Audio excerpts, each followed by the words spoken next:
You ask Tiger to solve. This deals with linear equations with one unknown. The final result is x equals 32.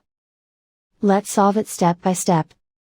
Group all constants on the right side of the equation. Add 154 to both sides. Simplify the arithmetic.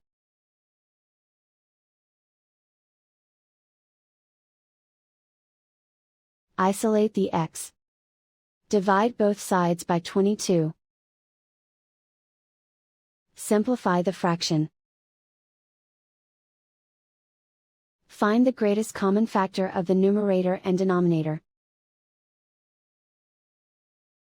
Factor out and cancel the greatest common factor. And so the final result is x equals 32.